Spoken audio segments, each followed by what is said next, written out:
Ada seorang ulama namanya Ibrahim Al-Asom. Kalau pernah dengar. Beliau disebut Al-Asom itu karena emang beliau orang yang sangat terjaga. Ibrahim Al-Asom ini ulama miskin pengen haji. Setiap ada orang yang berangkat haji, beliau kayak ngucapin selamat gitu, terus melepaskan. Pas pelepasan jamaah haji beliau selalu baper, nangis sendiri di pojok rumah. Dilihat sama putrinya, duh kayaknya ayah pengen banget haji nih tapi gak cukup nafkah. Anaknya yang putri yang paling sulung nanya, "Pah, kenapa sih papa gak haji aja?" Kata Ibrahim Al-Asom, "Nak, kalau ayah haji, terus yang nafkahin kalian siapa? Biaya haji mungkin murah, tapi nafkahnya siapa? Sementara istrinya, keluarganya gak ada yang nafkahin selain suaminya ini, orang tua." Akhirnya anaknya bilang, "Allah yang menafkahi kami. Berangkatlah wahai ayah, serahkan kami kepada yang lebih baik daripada ayah, yaitu Allah." Terus anaknya nanya, "Ayah itu pemberi rezeki atau pemakan rezeki?" Ini anak luar biasa nih. Ayah itu pemberi rezeki atau pemakan rezeki? Ayahnya bilang, "Pemakan rezeki sama seperti kamu dan yang lain." "Ya kalau gitu serahkan kami kepada pemberi rezeki. Berangkat wahai ayah." Beneran. "Ibu gimana?" "Udah ibu biar aku aja yang ngobrol sama ibu mah. Biarin ayah berangkat haji, nanti biar Allah yang jaga kita." Setelah dibujuk akhirnya setuju. Berangkat nih Ibrahim Al-Asom. Berangkat. Di tengah jalan berdoa, "Ya Allah, saya titipkan keluarga saya kepada Engkau. Engkau sebaik-baik yang menjaga, yang memelihara. Saya aja Engkau pelihara, apalagi keluarga saya." Akhirnya berangkat. Hari pertama nafkah yang disiapin sama ayah mereka masih cukup. Hari kedua, hari ketiga, hari keempat mulai kurang nih. Udah nggak cukup makanannya, rotinya habis. Cuma ada air putih doang, korma udah habis. Mulailah ibunya mengeluh kepada anak yang perempuan, "Nih gara-gara kamu nih, gara-gara kamu akhirnya ayah berangkat, terus kita gimana, nasib kita gimana," dan seterusnya ngeluh. Anaknya nanya lagi kepada ibunya, "Mah, ayah kita itu pemakan rezeki atau pemberi rezeki?" Kata mahnya, "Ya pemakan rezeki sama dengan kita, tapi kan tetap harus ikhtiar." "Ya udah kalau gitu pemakan rezeki telah pergi, sedangkan pemberi rezeki terus menjaga kita." Allah kan gak pergi, yang pergi itu yang makan rezeki, Allah gak pergi. Jadi tenang aja mah, sabar sedikit. Karena kalau Allah mau ngasih kejutan, Allah biasanya suka ngasih ujian dulu. Kenapa dikasih ujian? Supaya Allah ngelihat kita tuh pantas gak sih dapat kejutan dari Allah. Ini penting nih ya. Kalau Allah pengen ngasih kita surprise, Allah biasanya nguji dikit. Kenapa diuji? Karena Allah pengen lihat kita tuh pantas gak sih dapat surprise yang luar biasa dari Allah. Kalau kita bersabar, Allah kasih tuh kejutan yang luar biasa. Sabar mah, sabar. Gak lama kemudian lewatlah satu rombongan dari raja. Rombongan pangerannya lewat berburu kehabisan air. Akhirnya ada satu pengawal datang ke rumah Ibrahim Al-Asom, ngetuk pintu minta tolong diberikan air. "Assalamualaikum." "Waalaikumsalam. Saya rombongan pangeran, kita kekurangan air, boleh minta air dari sumur kalian?" Kata istrinya, "Boleh, silakan ambil aja sesukanya." Air berlimpah, akhirnya ngambil, dibawa ke pangeran. Sampai di rombongan pangeran ini mereka minum, airnya manis. Nggak seperti air sumur yang lain, kayak dikasih gula gitu, manis banget airnya.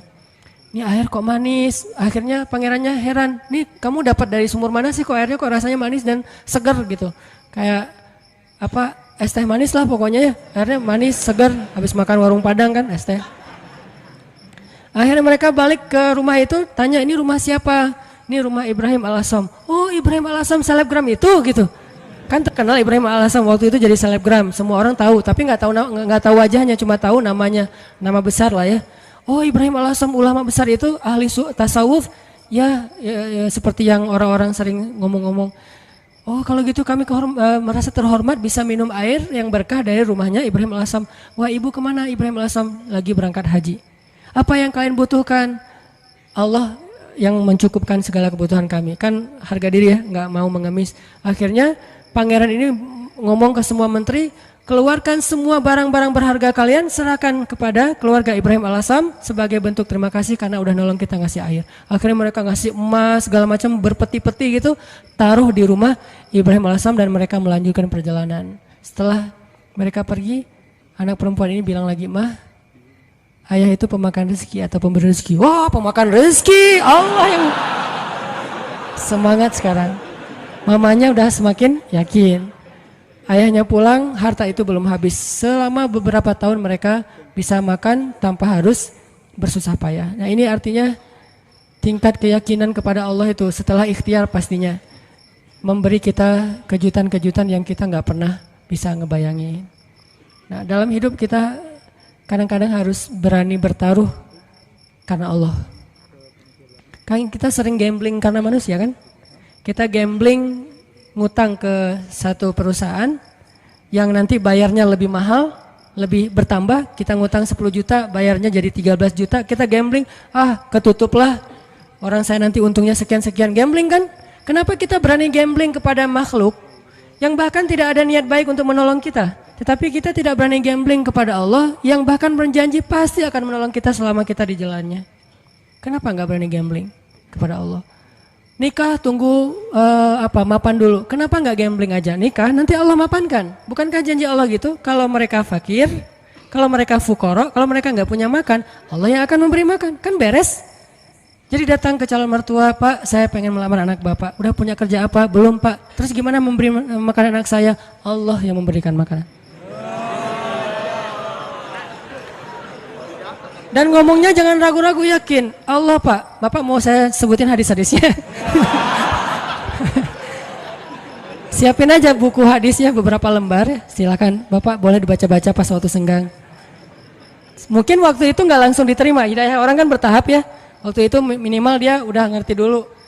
Hari seminggu kemudian setelah dia baca hadis-hadis akhirnya dia nelpon untuk ngomong lagi minta hadis yang lain, tapi nggak nerima-nerima gitu. Cuma pengen belajar agama doang.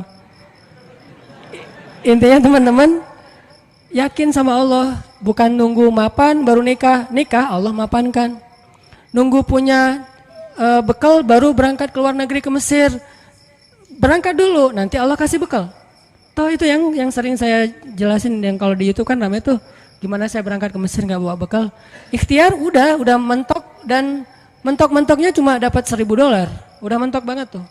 Tabungan dikuras, kemudian ikut beberapa perlombaan supaya dapat hadiah. Memang waktu itu saya nggak ikhlas, pengen juara supaya dapat hadiah, dapat 500.000, dapat 1 juta. Wah bisa dikumpulin $1.000, habis bayar tiket sama travel, nggak ada uang sisa sama sekali, Rp1 juga nggak. Kan ikhtiarnya udah mentok nih. Apakah doa pernah mentok? Doa itu nggak ada mentoknya, ada aja terus. Ya udah ya Allah, saya udah ikhtiar, dapatnya cuma $1.000, sisanya pasti banyak, cuman ada di sisi Allah, bukan di sisi saya. Ada banyak, cuman di sisi Allah. Allah ghaniyun, Allah maha kaya. Wa ma indallahi khair, dan apa yang ada di sisi Allah pasti lebih baik daripada yang di sisi kita. Allah ngasihnya pas kita butuh. Sekarang saya kan belum butuh, butuhnya buat bayar travel. Ya udah Allah bayarin dulu buat travel. Kalau buat makan nanti ngasihnya pas mau makan, jangan sekarang. Kita kan sering yakinnya kalau udah ada di tangan kita, bukan di tangan Allah, dan itulah derajat keyakinan kita. Makanya yang terjadi keajaiban dalam hidup kita itu ya gitu-gitu aja. Kita yakin apa yang ada di tangan kita, bukan yakin apa yang ada di tangan Allah. Terus jangan di tangan Allah, saya gimana nanti? Ya pas kita butuh Allah kasih. Jadi ibaratnya kita kayak nitipin duit ke orang yang sangat terpercaya, orang tua kita gitu. Atau ke istri, Mama pegang ya, kita lagi kayak traveling berdua nih sama pasangan. Yang kamu yang pegang duitnya, kasih berapa? 10 juta, jalan ke Bali gitu. Kita khawatir nggak jalannya?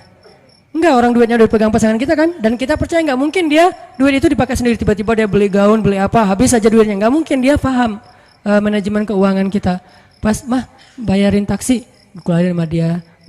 Bayarin kasih tips ke bel saya di hotel, bayarin sama dia 15.000, 20.000. Ada terus ketika kita butuh. Gitu juga kita menitipkan nasib kita kepada Allah. Masalahnya cuma yakin. Bukan ada apa enggak, adanya pasti, yakin enggak, itu doang masalahnya.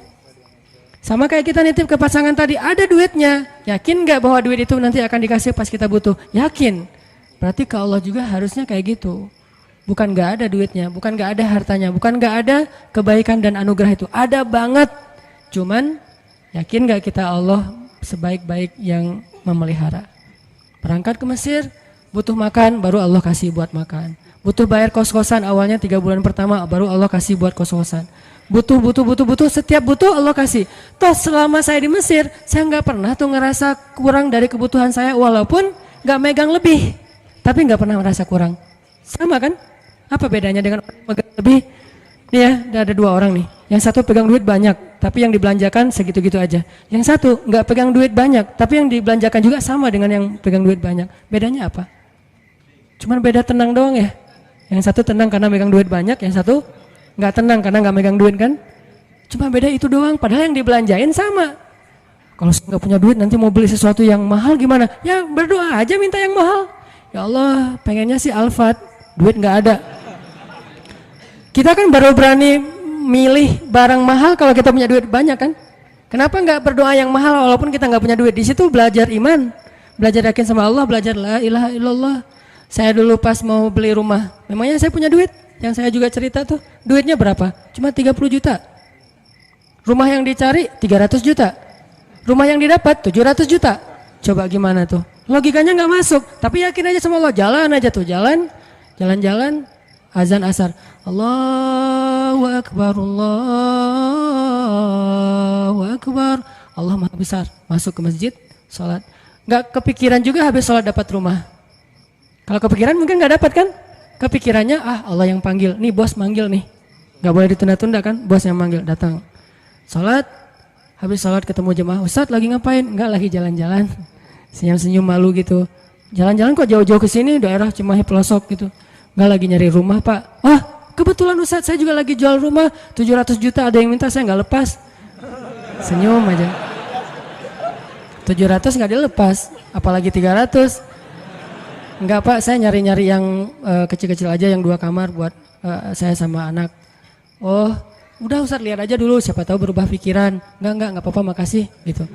Pulang nih, malam dia telepon lagi, Ustadz please besok datang ya. Ini benar ya kata Nabi, kalau kita nggak mencari dunia, dunia tuh ngejar-ngejar kayak memelas gitu, begging ke kita tuh. Bayangin dunia begging. Please Ustadz datang, please Ustadz ambil saya, kata si rumah teh. Rumahnya minta begging ke saya supaya saya tinggal di situ. Ya saya mah orangnya biasa-biasa aja. Karena nggak yakin kalau itu bisa gitu ya. Ya udah, karena menghargai dia datang besoknya. Bukan untuk ngelihat rumah, menghargai orang yang meminta. Datang pas ngelihat garasinya muat 3 mobil, makin nggak mungkin. Ada kolam renang anak, makin nggak mungkin. Kamarnya 10, wah nggak mungkin. Gimana Ustadz, kata dia, rumahnya besar ya Pak. Gitu doang basa-basi. Gimana Ustadz, tertarik? Ya siapa nggak tertarik rumah kayak gini, tapi saya nggak nyari yang kayak gini-gini Pak. Males ngerawatnya, nyapunya susah. Gitu. Alasan gitu. Udah Ustadz, sanggupnya berapa? Saya nyarinya yang 300 juta sih Pak. Udah ambil aja Ustadz. 300 juta langsung ambil. Saya baru bilang, cuman duitnya 30 juta. Mungkin dia nggak enak juga mau ngomong, Ustadz ngomong dari tadi kayak gitu ya. Saya duitnya cuma 30 juta Pak, boleh nggak saya cari dulu cicilan kemana gitu. Saya lagi nyari-nyari yang finance cari untuk cicil. Udah Ustadz nggak usah gitu-gitu, ribet. Udah nyicil ke saya aja kalau Ustadz ada duit. Berapa lama nih? Ya terserah Ustadz. Mau setahun, 2 tahun, 10 tahun terserah Ustadz deh. Alhamdulillah sampai setahun lunas. Allah kasih rezeki. Yang tadinya kita tuh nggak punya rezeki sebanyak itu untuk bisa ngelunasin utang besar. Tapi begitu Allah kasih kesempatan, bukan sengaja mau berhutang, Allah mudahkan, ya udah. Akhirnya ada aja jalan. Saya usaha awalnya jual beli pulsa gitu kan, ada 60 cabang pulsa dulu di Bandung, belum ada Indomaret, Alfamart. Terus mulai naik lagi jual beli mobil bekas, mulai naik lagi main di properti sedikit-sedikit, nggak banyak, nggak gede sih. Tapi di situ Allah ternyata benar ya, kalau kita mintanya ke Allah, Allah Maha Kaya, bisa ngasih lebih dari yang bisa dikasih oleh manusia. Kalau minta ke manusia, minta banyak-banyak amat sih, kan gitu kan ya. Minta ke perusahaan finance, pasti dia minta jaminan. Jaminannya dia akan ngasih maksimal setengah dari harga anggunan yang kita gadaikan. Itu artinya kita selama ini belum bisa tenang, belum bisa tumakninah kalau belum ngelihat materi itu di kantong kita, di saldo kita. Seolah-olah kalau itu di tangan Allah nggak ada, itu masalah kita. Masalah kita di situ teman-teman. Seolah-olah kalau masih di tangan Allah itu belum ada. Padahal di tangan Allah itu lebih ada daripada di tangan kita. Kenapa? Di tangan Allah itu nggak akan raib. Nggak ada yang bisa nyolong di tangan Allah. Di tangan kita banyak yang bisa nyolong. Di tangan Allah itu nggak mungkin diambil orang, dicopet, dijamret, nggak mungkin. Di tangan kita gampang banget dijamret. Di tangan Allah nggak mungkin salah ngitung, di tangan kita gampang salah ngitung. Di tangan Allah nggak mungkin mubazir, sia-sia, salah penggunaan. Di tangan kita mungkin banget salah digunain. Akhirnya mubazir, sia-sia. Artinya apa yang di tangan Allah khair. Wa ma indallahi khair, benar-benar lebih baik. Cuman Allah kenapa nggak nunjukin fisiknya? Karena Allah nggak pengen kita melihat itu dengan mata kita. Allah pengen kita melihat itu dengan hati dan iman kita. Jadi yang bisa mendapatkan apa yang di tangan Allah itu hanya orang yang bisa ngelihatnya dengan iman dan hatinya, bukan dengan matanya. Kalau kita cuma ngandelin mata terus menerus, berarti yang kita akan alami dalam hidup itu hanya yang terlihat saja. Yang tadi saya bilang logis dan ilmiah, dan itu nggak ajaib. Walaupun itu juga hal-hal aja sih, baik-baik aja buat kita. Tapi kan kita pengen naik level lebih baik, lebih enjoy lagi dengan hidup. Berarti kita harus belajar menggunakan mata batin. Dan mata batin ini adalah iman. Mata batin ini basiroh. Mata batin ini adalah tazkiyatun nufus. Mata batin ini adalah al-qalb. Hatinya. Al-fiqhu fiqhul qalb. Pemahamannya bukan pemahaman fikiran. Pemahamannya fiqhul qalb. Fiqhul qulub, difahami dengan hati. Itu teman-teman dalam segala urusan, mau kerjaan, mau skripsi, mau kuliah, mau jodoh, mau apapun, gunakan bukan hanya mata fisik kita untuk melihat kayak nggak ada tanda-tandanya nih. Mungkin di sini nggak kelihatan, tapi di sini Allah yang mendatangkan. Tiba-tiba ada keajaiban terjadi dalam kehidupan kita. Dan saya sering ngalamin yang kayak gitu-gitu tuh sering banget. Termasuk ketika dapat musibah. Kalau kita tahu bahwa kalau kita dapat musibah dan kita ridho, bukan ikhlas ya. Kalau ikhlas kan ibadah. Kalau musibah namanya ridho. Walaupun orang Indonesia suka bilang yang ikhlas ya, bukan yang ikhlas, yang ridho ya gitu. Kalau kita ridho dengan satu musibah lalu kita serahin sama Allah, Allah tuh gantiin yang lebih banyak loh. Masalahnya kita nggak yakin. Dapat musibah langsung panik, langsung putus asa. Harusnya pas dapat musibah tetap kita ikhtiar untuk menyelesaikan masalah kita, mencari jalan keluar, mengambil kembali hak kita. Tapi itu jangan sampai mengalahkan porsi kita meminta kepada Allah gantinya yang lebih baik. Begitu dapat musibah, ini bukan cuma antara kita dengan orang, tapi antara kita dengan Allah. Ya udah, kalau lo curang sama gua, ya Allah beri saya yang lebih baik daripada yang sudah hilang dari saya. Allahumma ajurni fi musibati wa khlufli khairam minha. Langsung Allah ganti. Dan itu janji Rasul. Mana pernah Rasulullah berdusta? Tidaklah orang berdoa dengan doa itu ketika musibah, kecuali Allah akan memberikan gantinya yang lebih baik untuk dia. Tapi kita harus benar-benar yakin dan bijaksana. Maksud bijaksana di sini, jangan mendikte Allah harus seperti yang kita pengenin. Kadang Allah ngasih yang lebih baik, nggak mungkin yang lebih kurang. Minimal sama atau lebih baik, nggak mungkin kurang dari itu. Doa, saya pernah mobil saya diserempet orang, terus orangnya pergi. Saya ini ternyata untuk benerin mobil yang keserempet itu 1,5 juta. Langsung doa waktu itu juga, pas lagi kena musibah, jangan tunggu marah dulu beberapa hari baru doa. Saat itu juga, Allahumma ajurni fi musibati wa khluf li khairan minha. Orangnya udah nggak ketahuan di mana, nggak bisa ngejar lagi. Tapi saya udah rugi 1,5 juta. Gimana nih ya Allah, beri saya ganti yang lebih baik. Seminggu kemudian Allah ganti 15 juta. Benar kan 10 kali lipat? 15 juta. Dan itu bukan sedekah, bukan pemberian orang yang kasihan. Allah kasih jalan mungkin lewat usaha apa, lewat penghasilan apa, lewat untung dari mana. Yang jelas halal. Dan itu 15 juta, 10 kali lipat. HP saya jatuh. HP waktu itu harga yang punya pertama harga 2 juta. Ada qiyamul lail di masjid markasnya Pemuda Hijrah. Saya bangun jam 2, acaranya jam 2. Jadi udah telat kan. Bangun langsung panik gitu. Orang-orang pada nunggu. Miss call udah 15 gitu, banyak banget. Ustaz kemana aja? Akhirnya panik, wudu. Karena panik pakai baju segala macam, HP jatuh dan kacanya langsung pecah dan gak bisa dipakai. Saat itu juga saya doa, ya Allah beri saya ganti yang lebih baik darinya. Berangkat ke masjid. Paginya Allah ganti dengan Note 5 yang waktu itu harganya 10 juta. Gimana caranya? Allah punya banyak cara, ada aja. Tiba-tiba ada usaha ini yang mungkin untung sedikit, dari sini ada apa, ada yang hadiah atau ada apa. Banyak banget subulana, jalan-jalan kami. Tinggal minta aja sama Allah. Sehingga kalau kita yakin dengan ini, begitu diputusin, kita adik kakak aja ya, nggak apa-apa. Langsung nih. Kan dalam kondisi kayak gitu kayaknya kita lagi ngejos banget ya imannya. Doanya lagi khusyuk banget tuh. Sholat aja nangis-nangis kan. Padahal imam tuh belum baca ayat, kita udah nangis. Allahu Akbar.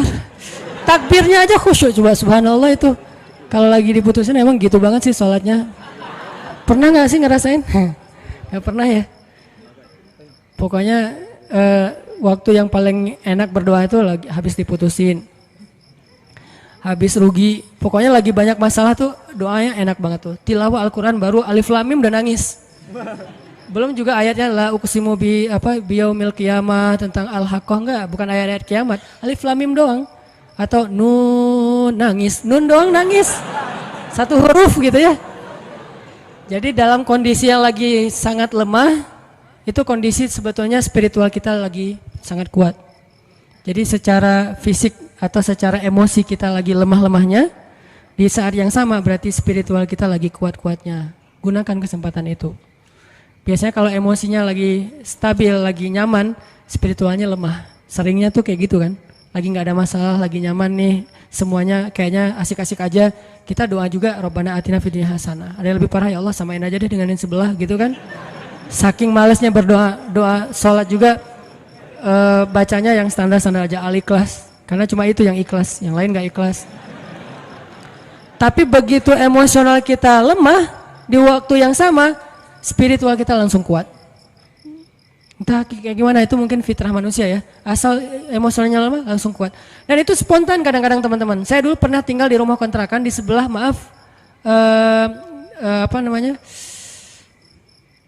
lokalisasi. Jadi di sebelah rumah saya itu ada kayak asrama kayak gituan, kupu-kupu senja. Saya persis di sebelah rumahnya di Bandung tuh, namanya Jalan Saninten. Kan ada Saritem, ada beberapa kan, nih ada Saninten juga. Saya tinggal di sebelahnya. Kalau malam pokoknya kita sering dengar banyak hal-hal aneh aja di sebelah. Kalau saya mau ke masjid, saya sengaja ke masjid itu pakai jubah, pakai sorban, gitu ya.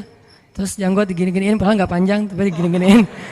Jalan depan cewek-cewek itu sore kan mereka udah pada duduk, udah selesai dandan, udah wangi kan, duduk depan gang tuh. Saya jalan, Assalamualaikum, Waalaikumsalam.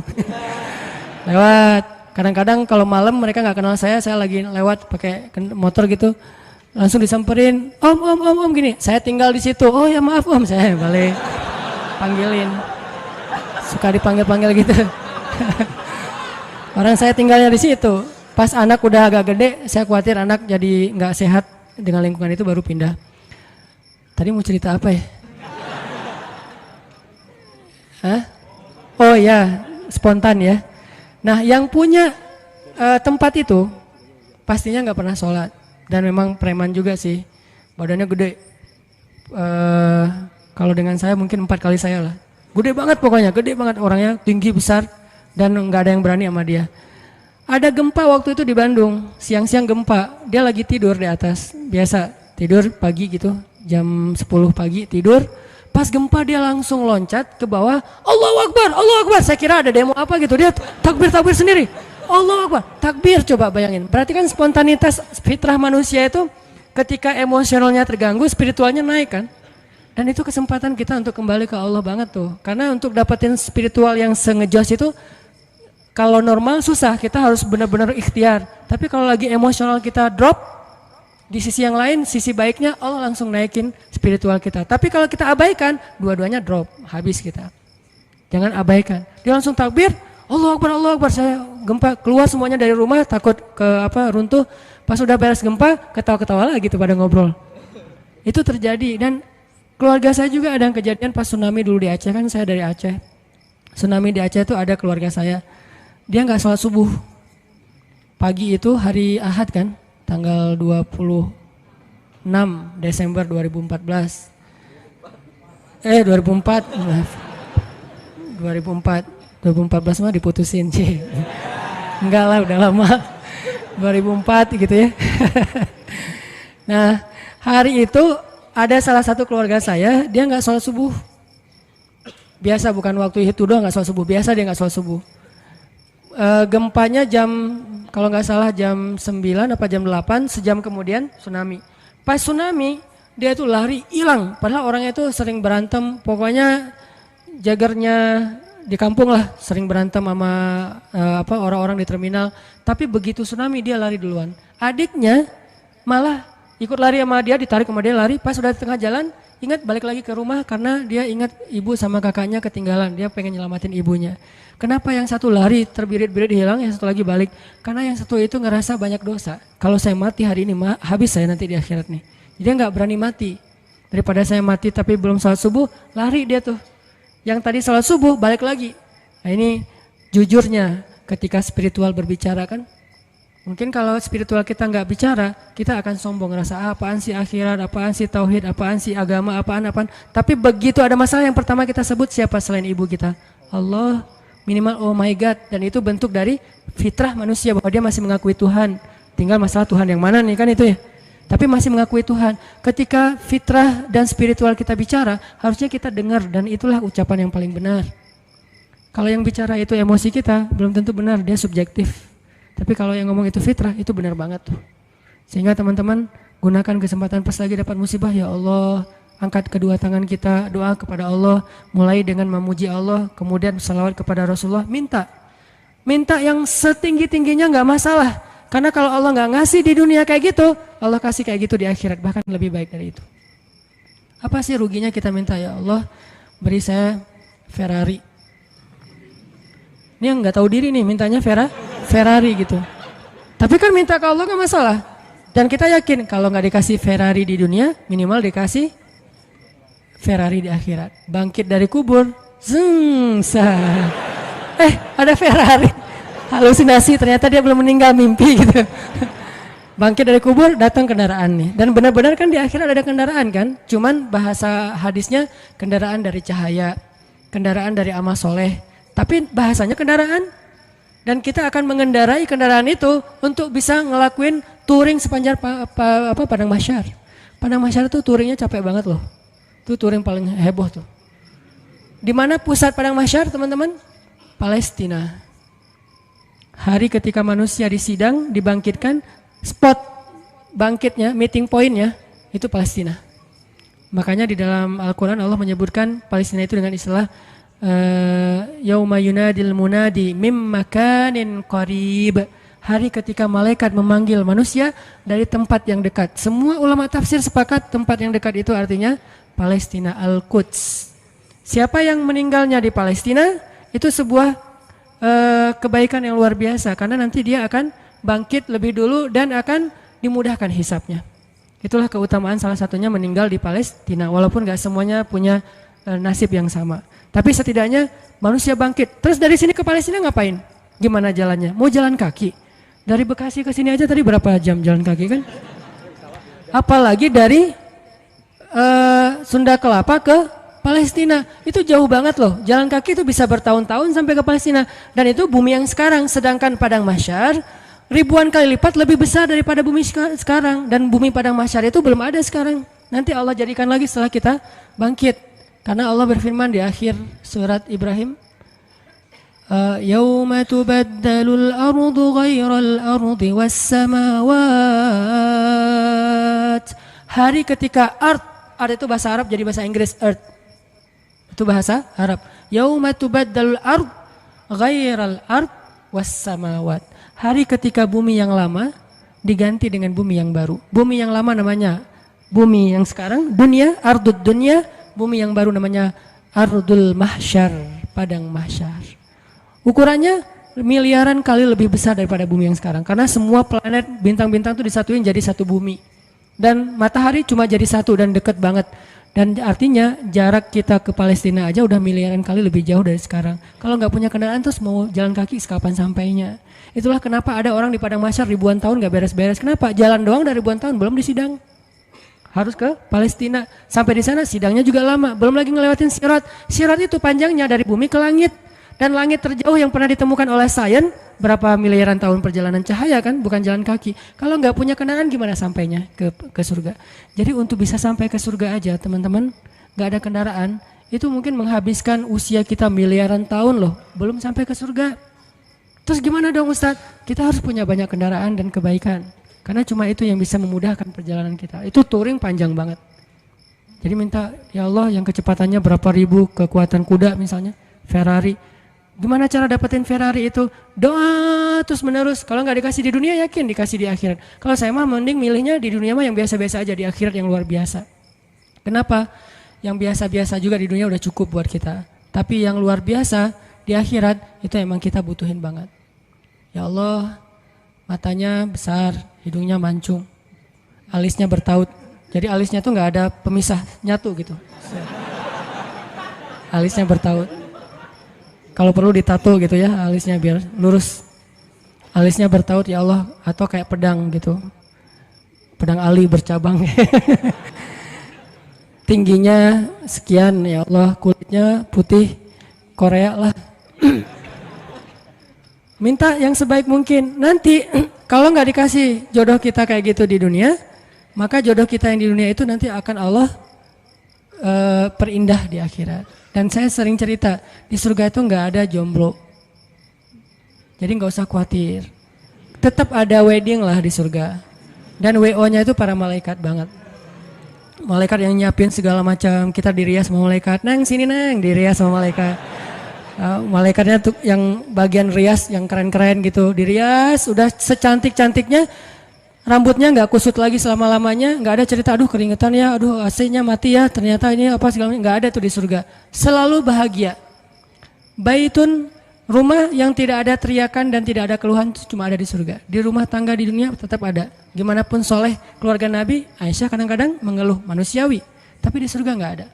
Nikah di surga. Siapa yang jadi walinya? Allah Subhanahu wa ta'ala. Saya nikahkan kamu dengan perempuan yang soleha ini, perempuan dunia yang udah jadi bidadari, dengan mahar surga satu seluas langit dan bumi. Saya terima nikahnya. Nggak ada cerita di surga itu ngucapin akad nikah salah, itu nggak ada. Sah kata saksi, sah nggak ya, sah nggak ya, nggak deh. Ternyata saksinya mantan belum bisa move on gitu. Hati-hati cari saksi ya, jangan mantan. Pasti nggak sah melulu itu mah. 10 kali juga nggak sah. Intinya teman-teman, surga itu didapetin kalau kita benar-benar di dunia ini menggunakan semua kesempatan di sisi Allah SWT. Ada masalah minta ke Allah, ya Allah, ya Allah, doa aja yang sebaik mungkin, nggak ada sia-sianya. Itu beberapa kisah yang mudah-mudahan bisa booster semangat kita beramal soleh dan selalu hadir dalam majelis para ulama. Dengerin taklim itu bukan bebat ya, bukan untuk kita menganggap diri kita paling benar, yang lain salah, kita masuk surga, yang lain neraka, kita petunjuk, yang lain sesat, bukan. Dengerin taklim tuh untuk apa? Ngecas iman kita masing-masing. Jadi kalau dengerin materi, oh ini teman gua banget nih, ini dia banget nih, ini istri banget nih, ini suami banget, enggak, ini saya banget. Saya sering banget tuh dengerin taklim yang kayaknya khatib itu kayak ngomongin saya tuh. Kan saya udah 2 tahun ini nggak khutbah Jumat, jarang banget khutbah Jumat, sengaja nggak ngambil jadwal khutbah karena saya pengen jadi yang mendengar. Kalau dulu setiap Jumat khutbah, kalau sekarang setiap Jumat pengen dengerin ceramah. Sering banget tuh pas denger ceramah si khatib itu kayak kenal saya, padahal kita nggak kenal. Yang diomongin saya aja tuh. Ada orang begini-begini lah, saya tuh. Kalau kayak gini dia begini, dia ngomong dan segala macam, dia kadang-kadang membicarakan sesuatu yang dia tidak amalkan. Dah gua banget nih. Terus aja kayak diceramahin seolah-olah satu masjid itu isinya cuma saya sendiri, nggak ada yang lain. Kan kita sering kan kayak gitu ya. Kenapa? Allah yang menggerakkan lisan seorang ustadz, ulama untuk menasihati kita, sehingga nggak perlu kita, wah ini mirip teman saya nih, harusnya dia dengar ya, harusnya saya rekam ya, ini harusnya istri saya dengar nih, harusnya suami saya dengar. Jangan mencari nasihat untuk orang lain, carilah nasihat untuk diri kita sendiri. Kalau kita lagi ada masalah sama pasangan, nanti kalau udah ada pasangan maksudnya, kalau kita punya masalah sama pasangan ya, jangan pernah googling hadis-hadis pasangan. Suami googling istri-istri yang soleh hadis, search. Jangan, istri suami yang imam terbaik, search. Gak usah cari nasihat buat pasangan, carilah nasihat buat diri sendiri. Suami hadis-hadis suami yang penyabar, search. Ketemu nih, kita jadi semangat lagi. Oh berarti saya yang salah. Istri yang solehah hadis, search. Oh saya yang salah. Gitu harusnya, jangan disilang. Kalau disilang semuanya saling menuntut dan saling menyalahkan. Kalau sesuai dengan masing-masing kapasitasnya, semuanya saling memperbaiki diri. Cari buat diri kita. Ikut taklim buat memperbaiki diri, bukan memperbaiki kelompok yang lain. Bukan memperbaiki orang lain, tapi memperbaiki diri kita sendiri. Itu aja, mudah-mudahan ini bisa jadi penyemangat. Saya mohon ampun kepada Allah jika ada yang salah. Mohon maaf jika ada yang keliru. Barakallahu li wa lakum.